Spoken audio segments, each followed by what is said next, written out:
MM குக்கிங்கில் என்ன பார்க்க போகிறோன்னா வெண்டைக்காய் வச்சு ஒரு காரக்குழம்பு, அரைச்சி விட்ட காரக்குழம்பு. வாங்க எப்படி செய்கிறதுன்னு பார்க்கலாம்.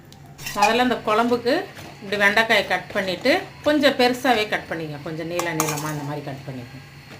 கட் பண்ணி முதல்ல நல்லா வதக்கிக்கலாம். கொஞ்சமாக ஒரு அரை ஸ்பூன் எண்ணெய் சேர்த்து இதை நல்லா வதக்கிக்கலாம். வெண்டைக்காய் வந்து ஓரளவுக்கு வதங்கினோன்னா நம்ம எடுத்து பிளேட்டில் மாற்றிக்கலாம். இப்போ கொஞ்சம் நல்லெண்ணெய் சேர்த்துக்கலாம். ஒரு அரை ஸ்பூன் வெந்தயம் சேர்த்துக்கணும். அது கூட ஒரு அரை ஸ்பூன் சீரகம், அரை ஸ்பூன் சோம்பு, ஒரு அரை ஸ்பூன் மிளகு. கூட வாசனைக்காக வறுத்து போட்டால் காஞ்ச மிளகா வாசனையாக இருக்கும் குழம்புல, அதுக்காக ஒரு 4 காஞ்ச மிளகா, ஸ்பூன் அளவு இந்த அளவு மல்லி, இதெல்லாம் சேர்ந்து நல்லா வதங்கும்.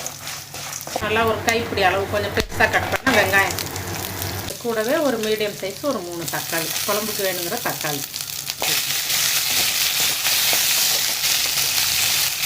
அது கூடவே ஒரு 2 துண்டு தேங்காய் அப்படி கட் பண்ணி சேர்த்துக்கங்க. கருவேப்பிலை கொஞ்சம் போட்டுக்கோங்க. இதை ஆற வச்சுட்டு மிக்ஸி ஜாரில் போட்டு நல்லா அரைச்சி எடுத்துக்கணும், நைஸாக அரைச்சி எடுத்துக்கணும். இப்போ கொஞ்சமாக நல்லெண்ணெய் சேர்த்துக்கலாம். கொஞ்சமாக கடுகு, கொஞ்சம் வெந்தயம், இப்போ கொஞ்சமாக கருவேப்பிலை சேர்த்துக்கலாம். ஒரு முழு பூண்டு நல்லா உரிச்சிட்டு இந்த மாதிரி இடித்து வச்சுக்கணும். ஒரு கைப்பிடி அளவு வெங்காயம் சேர்த்துக்கணும். பூண்டு வாசனை வர வரைக்கும் வதங்கட்டும். கொஞ்சமாக மஞ்சள்தூள், ஒரு சின்ன ஸ்பூனு ஒரு 3 ஸ்பூன் குழம்பு மிளகாத்தூள் சேர்த்துக்கிறேன். நம்ம ஒரு ஸ்பூன் அளவு வெறும் மிளகாத்தூள், தனி மிளகாத்தூளில் அது சேர்த்துக்கணும்.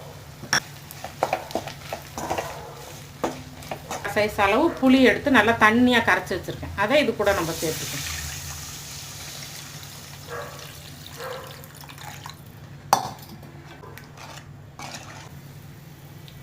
குழம்புக்கு தேவையான உப்பு போட்டு ஒரு மூடி போட்டு மூடுவோம். இன்னும் கொஞ்சம் நல்லா கொதிக்கட்டும். குழம்பு நல்லா கொதிச்சிருச்சு.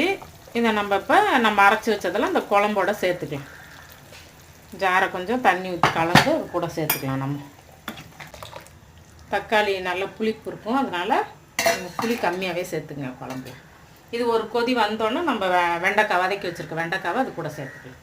ஒரு சின்ன துண்டு வெல்லம் சேர்த்துக்கிறேன். இது குழம்போட சேர்ந்து கொதிக்கட்டும். வதக்கி வச்சுருக்க வெண்டைக்காவை இது கூட சேர்த்துக்கலாம்.